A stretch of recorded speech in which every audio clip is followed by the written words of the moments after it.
오늘 우리에게 허락하신 말씀은 역대하 13장 1절에서 14장 1절인데요. 저희는 13장 1절에서 12절까지 읽겠습니다. 역대하 13장 1절에서 12절입니다. 여로보람 왕 18째 해에 아비야가 유다의 왕이 되고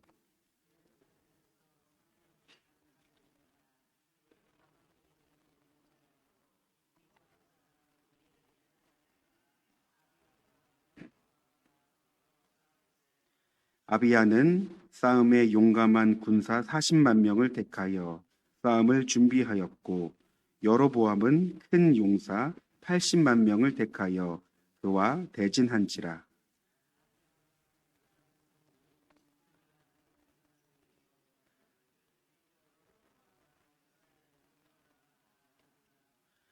이스라엘 하나님 여호와께서 소금 언약으로 이스라엘 나라를 영원히 다윗과 그의 자손에게 주신 것을 너희가 알 것 아니냐.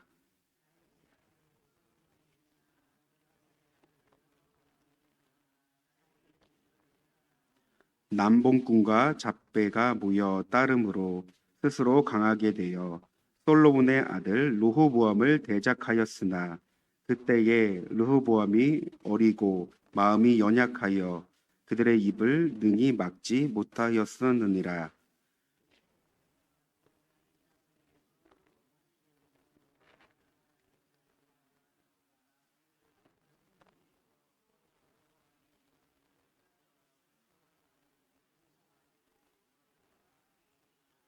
너희가 아론 자손인 여호와의 제사장들과 레위 사람들을 쫓아내고 이방 백성들의 풍속을 따라 제사장을 삼지 아니하였느냐. 누구를 막론하고 어린 수송아지 한 마리와 순양 7마리를 끌고 와서 장립을 받고자 하는 자마다 허무한 신들의 제사장이 될 수 있도다.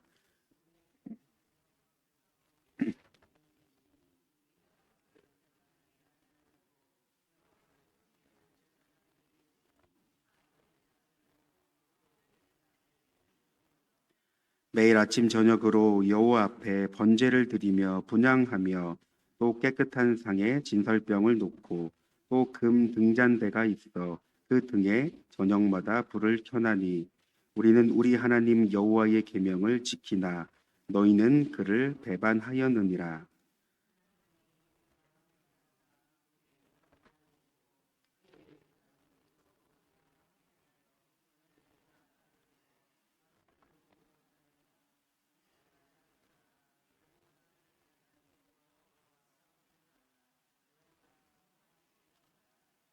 아멘.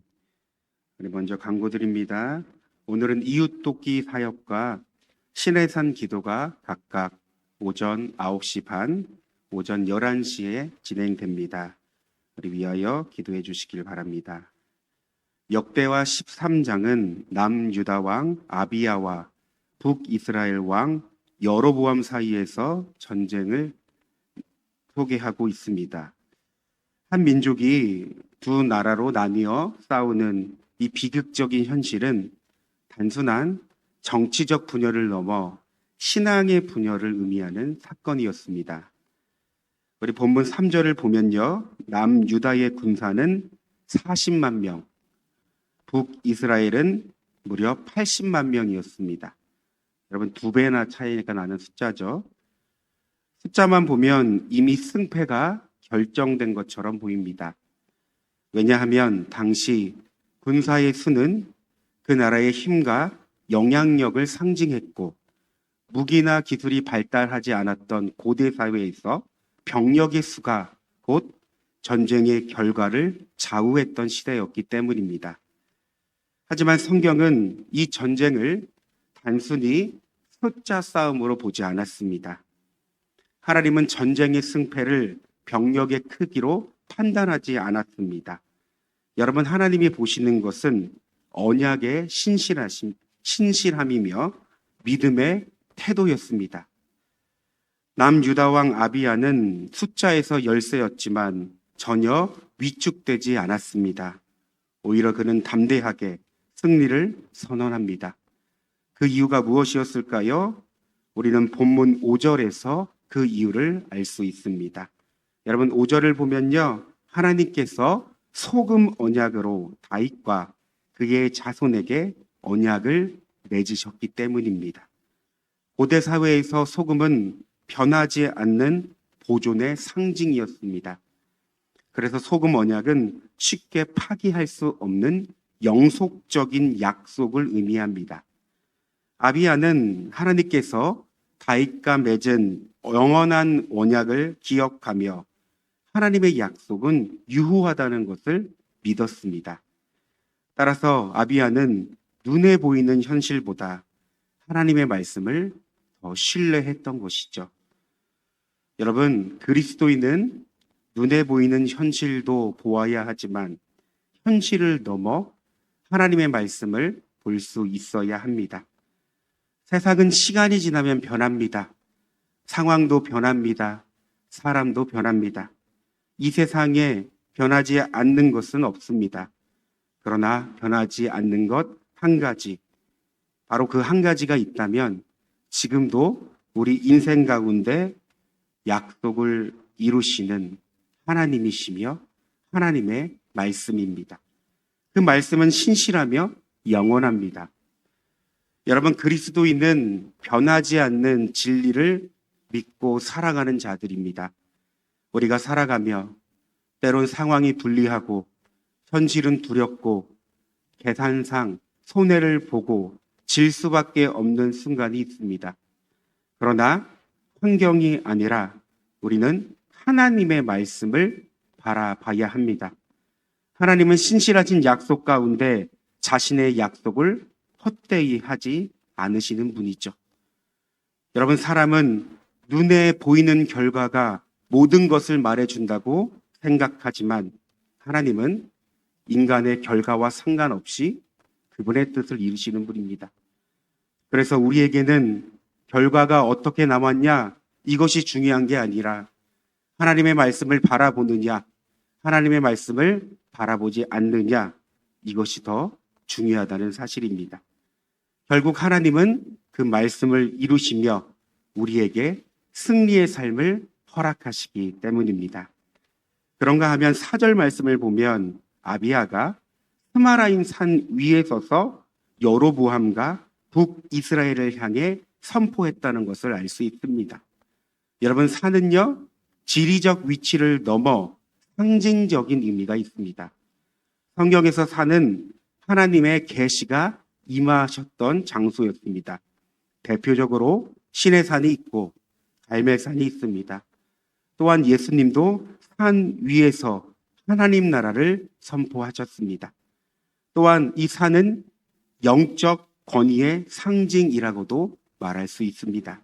즉, 아비야가 산에서 그가 선포했다는 것은 단지 왕으로서가 아니라 하나님의 대언자로서 영적 진리를 선포하고 신앙의 기준을 회복하고자 외친 것입니다. 그래서 아비야는 무엇보다 북이스라엘의 문제를 다루었습니다. 여러분, 6절 이하의 말씀을 보면요, 북이스라엘은 하나님이 정하신 레위인 제사장들을 쫓아냈습니다. 그리고 자기 마음대로 일반 백성을 제사장으로 삼았습니다. 이는 하나님께서 정하신 거룩한 질서를 파괴한 것이며 결국 인간 중심의 신앙을 갖게 한 것이었습니다. 그래서 아비야는 이것을 분명히 지적하며 잘못된 길을 걸어가는 북이스라엘에게 하나님의 약속을 상기시키며 참된 예배로 돌아올 것을 권면합니다. 여러분, 5절 말씀 끝부분을 보면요, 그가 말합니다. 너희가 알 것 아니냐? 무슨 말일까요? 여러분, 이것은 단순한 질책이 아니었습니다. 기억을 깨우는 권면이었습니다. 어떤 기억일까요? 저희가 앞서 말했듯이 하나님께서 다윗과 그의 자손에게 하신 언약이었습니다. 그래서 쉽게 의역하면 이렇게 말할 수 있겠죠. 너희가 하나님께서 다윗과 맺으신 언약을 알고 있지 않느냐? 하나님께로 돌아와야 한다. 그분의 말씀과 질서를 다시 붙들어야 한다. 여러분, 이 짧은 이 물음에 우리는 여러 가지를 묵상할 수 있습니다. 그는 책망이 아니라, 정죄가 그 안에 있는 것이 아니라 회복의 말씀으로 그 북이스라엘을 검열했다는 사실입니다.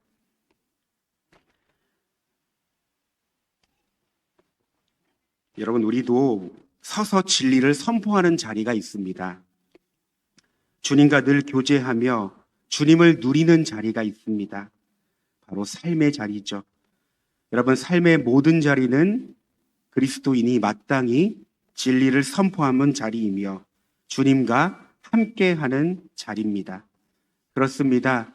삶이라는 자리는 그저 살아내는 자리가 아닙니다. 그리스도인이 영적 진리를 선포하는 자리요, 살아계신 하나님을 나타내는 자리이기도 합니다. 우리의 말 한마디가, 우리의 행동 하나가, 우리의 흔적이 하나님을 나타내며 진리를 담아내는 그릇이 됩니다. 여러분, 우리 공동체도 마찬가지죠. 여러분, 우리가 공동체 속에서 살아갈 때 모두가 온전하지 않습니다. 우리는 서로 부족한 모습으로 살아갑니다. 그러다 보면 때로는 잘못된 신앙 습관에 빠진 지체를 보게 됩니다. 정말 안타깝고 마음이 무겁죠. 여러분, 그럴 때 사랑이라는 이름으로 침묵하고 외면할 때가 있습니다.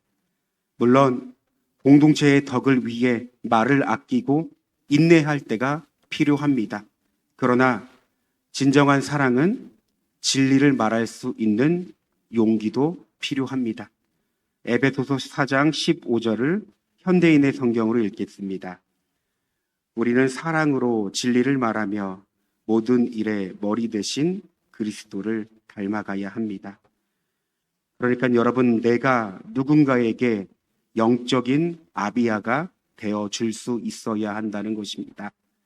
진리를 말할 줄 알고 하나님의 언약을 기억하게 해주며 돌아올 수 있는 길을 제시할 수 있어야 한다는 것입니다. 그리고 때로는 우리도 누군가의 입술을 통해 들려오는 아비아의 겉면을 들을 수 있어야 합니다. 우리는 들을 때 우리 자신을 보게 됩니다. 건강한 신앙 공동체는 정죄와 비판으로 무너지지 않고 서로 사랑하며 진리를 붙들고 돌아올 수 있도록 인도하는 공동체입니다. 그 안에는 회복이 있습니다. 그 안에는 영혼을 사랑하는 주님의 마음이 있습니다. 여러분, 우리의 말이 누군가를 살리고 우리의 태도가 공동체를 회복시키는 통로가 될 줄 믿습니다. 말씀을 정리합니다. 오늘 우리는 아비아의 외침을 통해 하나님의 마음을 묵상해 봅니다. 여러분, 그분은 우리를 향해서도 이렇게 말씀합니다. 내 언약을 기억하라. 여러분, 현실이 아무리 불리해도 말씀을 붙드는 자에게 주님은 승리를 주십니다. 더 나아가 말씀을 붙들고 진리를 고백하는 이들을 통해 하나님은 일하십니다. 오늘 우리가 이 시대의 영적 아비아가 되는 줄 믿습니다. 우리 함께 기도하길 원하는데요. 첫째, 하나님의 말씀을 더욱 신뢰할 수 있는 우리가 되길. 둘째, 오늘 하루도 사랑하는 누군가에게 영적으로 또 진리 가운데 그 영혼을 위해 권면하며 사랑을 선포할 수 있는 우리가 되길. 이 시간 우리 주님의 이름을 한번 부르고 기도하겠습니다. 주여, 사랑과 은혜가 충만하신 하나님, 오늘 역대하 말씀을 통해서 남유대와 이스라엘 백성들의 이 전쟁에서 나타난 장면을 보게 됩니다. 또 하나님, 남유대와 북이스를 향하여 선포합니다. 그런데 그 선포한 내용, 단지 그들에게 정죄하고 그들을 비판하는 것이 아니라 하나님께로 돌아와라. 하나님께로 돌아와야 한다. 하나님만이 우리의 영원하신 구주자라며 하나님 그들을 향하여 진심 어린 선포를 하는 것을 하나님 우리가 보게 됩니다. 오 하나님, 이 말씀을 통해 하나님의 마음을 느껴봅니다. 하나님, 우리가 늘 먼저는 말씀을 신뢰하며 말씀을 바라보는 자가 되게 하여 주시옵소서. 하나님, 우리는 너무나 연약하기에 결과를 중시하고 보는 것에 너무나도 치우칠 때가 있습니다. 그러나 하나님, 하나님의 말씀은 인간의 결과와 상관없이 그 뜻을 이루시는 분이시며 그 약속 가운데 하나님은 일을 행하시며 하나님 그 모든 것을 다스리시는 분입니다. 우리가 그 하나님을 바로 알게 하여 주시옵소서. 그 하나님을 더욱더 신뢰하게 하여 주시옵소서. 그 약속 가운데 하나님의 뜻이 무엇인지를 더욱더 깨달아 알 수 있는 우리의 인생이 되게 하여 주시옵소서. 나아가 하나님, 오늘 아비아처럼 우리도 우리 가정 가운데, 이 공동체 가운데 진리를 선포하며 하나님의 마음을 대변할 수 있는 우리가 되게 하여 주시옵소서. 우리 함께 하시는 하나님, 우리 안에 계셔서 역사하시는 하나님은 우리를 통해 일하시며 역사하는 줄 믿습니다. 오 하나님, 오늘 우리가 영적 아비아가 되어서 공동체를 향해, 우리 가정을 향해, 내가 만나는 사람들을 향해 진리를 바르게 이야기하며 하나님의 마음을 전할 수 있는 우리가 되게 하여 주시옵소서. 그때 하나님께서 일하시며 역사하시며 하나님의 뜻을 이루시는 줄 믿습니다. 특별히 우리 사랑하는 성도님들 가운데 오늘의 삶이 더욱더 하나님의 말씀을 바라보며 그 말씀을 기억할 수 있는 삶으로 하나님 우리를 인도하여 주시옵소서. 하나님, 특별히 오늘은 여러 사역이 진행됩니다. 신의 산 기도가 있고 또 하나님 이웃 돕기 사역이 있습니다. 우리 만나기의 사역을 통해 하나님 나라를 확장시킬 수 있는 귀한 은혜를 주시니 감사합니다. 이 사역을 참여하는 모든 성도들이 하나가 되어서 하나님을 위하여, 영광을 위하여 하나님의 뜻을 이루게 하여 주시고 그 사역 가운데 우리를 부르신 하나님의 뜻을, 하나님의 부르심을 더욱더 기억할 수 있는 이 사역의 현장이 되게 하여 주시옵소서.